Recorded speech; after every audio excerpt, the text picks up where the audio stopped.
My friends, आइए सुनते हैं सिंहासन बत्तीसी की 7वीं कहानी। 7वीं पुतली कौमुदी ने यह कथा सुनाई। एक दिन राजा विक्रमादित्य अपने शयन कक्ष में सो रहे थे। उन्हें किसी के रोने की आवाज़ सुनाई दी।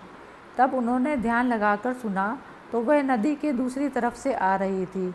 वहाँ से कोई स्त्री रोए जा रही थी। विक्रम की समझ में नहीं आया कि कौन सा दुख उनके राज्य में इतनी स्त्री को सताए जा रहा है। उन्होंने तुरंत परिधान पहना और कमर में तलवार लटकाकर आवाज़ की दिशा में दौड़ पड़े। शिप्रा के तट पर आकर उन्हें पता चला कि वह आवाज़ नदी के दूसरे किनारे पर बसे जंगल से आ रही है। उन्होंने तुरंत नदी में छलांग लगा दी और तैरकर दूसरे किनारे पर पहुँचे। फिर चलते चलते उस जगह पहुँचे जहाँ से रोने की आवाज़ आ रही थी।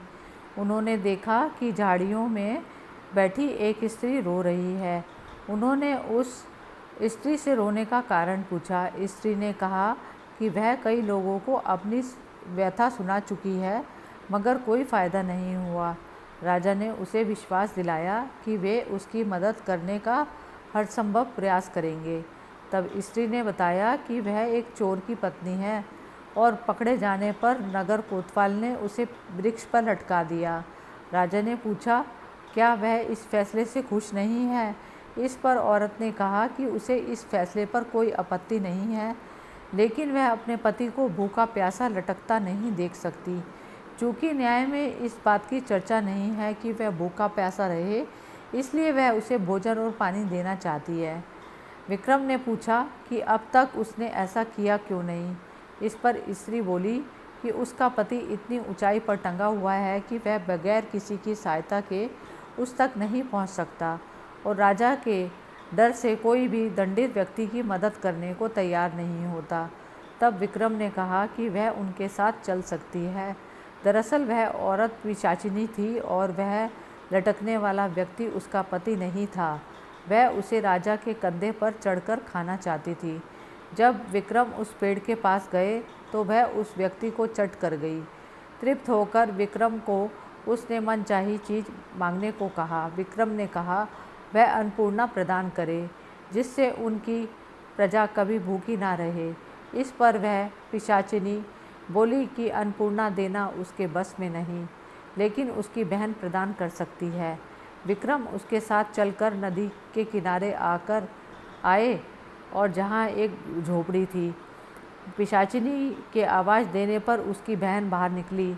बहन को उसने राजा का परिचय दिया और कहा कि विक्रमादित्य अन्नपूर्णा के सच्चे अधिकारी हैं, अतः उन्हें वह अन्नपूर्णा प्रदान करे। उसकी बहन ने सहर्ष अन्नपूर्णा उन्हें दे दी। अन्नपूर्णा लेकर विक्रम अपने महल की ओर रवाना हुए। तब तक शाम हो चुकी थी। रास्ते में एक ब्राह्मण मिला। उसने राजा से भिक्षा में भोजन मांगा। विक्रम ने अन्नपूर्णा पात्र से कहा कि ब्राह्मण को पेट भरकर भोजन कराए। सचमुच तरह तरह के व्यंजन ब्राह्मण के सामने आ गए। जब ब्राह्मण ने पेट भरकर खाना खा लिया तो राजा ने उसे दक्षिणा देना चाहा।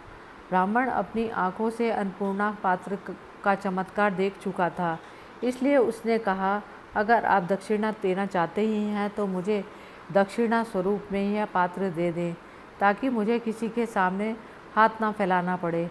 विक्रम ने बेहिचक उसे उसी क्षण वह पात्र दे दिया। ब्राह्मण राजा को आशीर्वाद देकर चले गए और वे अपने महल लौट आए। इस प्रकार हम देखते हैं राजा विक्रमादित्य साहसी होने के साथ में हमेशा अपनी प्रजा की सेवा करने के लिए तत्पर रहते थे। वह अपने प्राणों का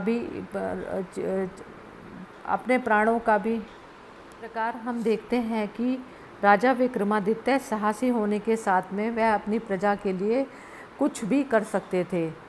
वह अपने प्राणों का बलिदान भी दे सकते थे।